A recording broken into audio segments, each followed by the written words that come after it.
নমস্কাৰ সৰু সৰু কিন্তু ভয় লগা কিছু ভৌতিক ঘটনালৈ প্ৰত্যেক দিনাখনৰ দৰে মই ঝৰ্ণা আহিছোঁ আপোনালোকৰ কাষলৈ আৰু আজি লৈ আহিছোঁ যোৰহাটৰ পৰা জুপি বৰাই লিখি পঠিওৱা এক বৰ শিহৰণকাৰী অভিজ্ঞতা এই অভিজ্ঞতা আপোনালোকৰ লগত শ্বেয়াৰ কৰিম কিন্তু তাৰ আগতে অনুৰোধ কৰিছোঁ যদিহে আপুনি মোৰ ইউটিউব চেনেলটো এতিয়াও সাবস্ক্ৰাইব কৰা নাই যদি বেয়া নাপায় সাবস্ক্ৰাইব কৰি থব ইনষ্টাগ্ৰামত থকা একাউণ্টটো ফলো কৰিবলৈ নাপাহৰিব আৰু ফেচবুকৰ পেজখনো যদি এতিয়ালৈকে ফলো কৰা নাই তেনেহ'লে অনুৰোধ কৰিছোঁ তাকো কৰি থব আৰু এই অভিজ্ঞতাবোৰ আপোনালোকে এক ৰোমাঞ্চকৰ অভিজ্ঞতা হিচাপে উপভোগ কৰক যিসকলক এই ঘটনাবোৰে অকণ আমনি কৰে তেওঁলোকে যাতে এই ভিডিঅ'বোৰ চোৱাৰ পৰা বিৰত থাকে এতিয়া আগবাঢ়িছোঁ জুপিৰ লগত ঘটা অভিজ্ঞতাৰ ফালে এই ঘটনা জুপিৰ লগত ঘটিছিলে যেতিয়া তেওঁ মানে সৰু আছিলে ক্লাছ 4-5ত পঢ়িছিলে আৰু তেতিয়া তেওঁলোকৰ ঘৰত মানে যিটো বাউণ্ডাৰী সেই বাউণ্ডাৰীটো পকা নাছিলে তেওঁলোকে জেওৰা দি থোৱা আছিলে চৌপাশে আৰু তেওঁলোকৰ টয়লেটটো এটাচ নাছিলে নিজৰ ঘৰৰ পৰা অকণমান দূৰত আছিলে জুপিৰ ঘৰত জুপিৰ মাক দেউতাক বায়েক আৰু তেওঁ এদিনাখনৰ কথা সেইদিনাখন ৰাতি জুপিৰ দেউতাকক কোনোবাই বাহিৰৰ পৰা চিঞৰি চিঞৰি মাতিছে আৰু মাতটো দেউতাকে ধৰিব পাৰিছে কাষৰ ঘৰৰ যিজন মানে ব্যক্তি তেওঁৰ বন্ধুৱে হয় তেওঁ মাতিছে কিন্তু ইমান চিঞৰি চিঞৰি মাতিছে অথচ মানে ইমান ৰাতিখন প্ৰায় 2-3 মান বজাত তেওঁ মাতিছে আৰু বহুতবাৰ মাতটো শুনাৰ পিছত এপাকত জুপিৰ দেউতাক ওলাইও গ'ল ওলাই গৈ দেখিছে কোনো নাই বাহিৰত তাৰপিছত ৰাতিও বহুত হোৱাৰ কাৰণে তেওঁ আৰু কাষৰ ঘৰলৈ গৈ নুসুধিলে যে তেওঁ কিয় মাতিছিলে বা কিবা পিছদিনাখন ৰাতিপুৱা যেতিয়া মানুহজনক সুধিছে যে কালি ৰাতি ইমান কিয় মাতিছিলে আপুনি আৰু মই যেতিয়া ওলাই গ'লো আপোনাক নেদেখিলোঁ যে তেতিয়া মানুহজন উল্টাই মানে আচৰিত হৈছে যে তেওঁতো মাতাই নাই তেওঁ পুৰা শুই আছিলে সেইদিনাখন অকণ সোনকালেই শুইছে তেওঁ এনেই মানে শুৱাৰ সময়তকৈ গতিকে তেওঁতো নহয় সেই কথা শুনাৰ পিছত জুপিহঁতে বিৰাট বেছি ভয় খালে দেউতাকেও ভাবিলে কোন আছিলে ঠিক নাই চুৰটোৰো হ'ব পাৰে মানুহজনৰ মাতটোৰ নিচিনাকৈ মাত উলিয়াই হয়তো মানে তেওঁক অলপ হেৰি কৰিব বিচাৰিছে গতিকে জুপিৰ দেউতাকে ষ্ট্ৰিক্টলি ক'লে যে তেওঁ যেতিয়ালৈকে ঘৰলৈ উভতি নাহে তেওঁ অফিচৰ পৰা আহোঁতে অলপ দেৰি হয় আন্ধাৰেই হৈ যায় ল'ৰা ছোৱালী হাল মানে ছোৱালী দুজনী যাতে বাহিৰত নাথাকে মাকক ঘৰৰ ভিতৰতে থাকিবলৈ ক'লে আৰু সেই ঘটনাটোৰ পাছত আচলতে আৰু বহুত এনেকুৱা ঘটনা ঘটিলে তেওঁলোকৰ লগত মানে কি হয় আন্ধাৰ হোৱাৰ পাছতেই তেওঁলোকে সৰু ল'ৰাই সুহুৰি মাৰা শুনে সুহুৰি বজাই ঘূৰি ফুৰা নিচিনা তেওঁ অনুভৱ কৰে আৰু উকি মাৰা শুনে আৰু তেওঁলোকৰ মানে জেওৰাখনতো কিবা কিবি শব্দ হয় তেনেকুৱা বহু ধৰণৰ অভিজ্ঞতা তেওঁলোকে কৰিলে তাৰপিছত এদিনাখনৰ কথা সেইদিনা জুপিৰ দেউতাকৰ নাইট শিফ্ট আছিলে গতিকে তেওঁ ৰাতি দেৰিকৈ আহিব মানে পুৱতি নিশাহে আহিব আৰু মাককো সেইকাৰণে কৈ থৈ গৈছে যে সাৱধানে থাকিবা জুপিৰ আকৌ সেইদিনাখন টয়লেট কৰিব লাগিলে ৰাতি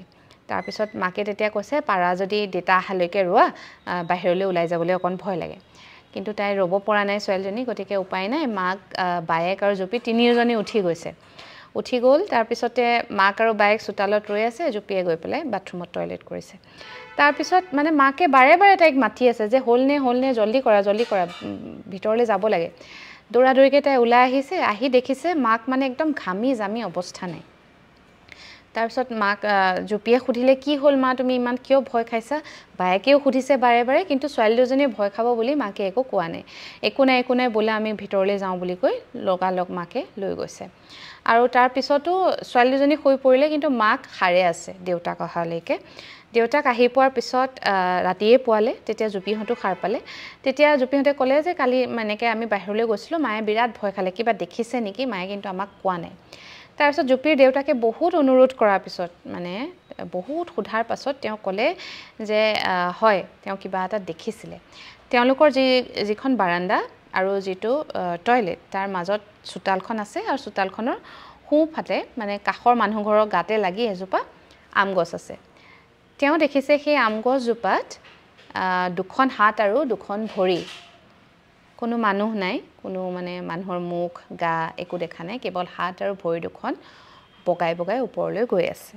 আৰু হাত আৰু ভৰি দুখন মানে ডাঙৰ মানুহৰ নহয় সৰু ল'ৰা ছোৱালীৰ ভৰি যেনেকুৱা হয় সৰু মৰম লগা তেনেকুৱা স্পষ্টকৈ তেওঁ দেখা পাইছে কাৰণ বাৰাণ্ডাত লাইটটো জ্বলি আছিলে সেই দৃশ্য দেখাৰ পিছত মানে তেওঁ থাকিব পৰা নাই বিৰাট তেওঁৰ ভয় লাগিছে অথচ ছোৱালী দুজনীক একো ক'বও নোৱাৰে আৰু সেই ঘটনাটো ঘটাৰ পিছত আচলতে তেওঁলোকে এইবোৰ যে অনুভৱ কৰি আছিলে তাৰো এটা কাৰণ আছে যিঘৰ মানুহৰ কথা কৈছোঁ প্ৰথমে দেউতাকে যে মাত শুনিছিলে সেই মানুহ ঘৰৰ এটা সৰু ল'ৰা আছিলে তেওঁৰ এক্সিডেণ্টত মৃত্যু হৈছিলে আৰু তাৰ পিছৰে পৰা গাঁৱৰ বহু মানুহে বহু ধৰণৰ অভিজ্ঞতা কৰিছে মানে ল'ৰাটোক প্ৰায়ে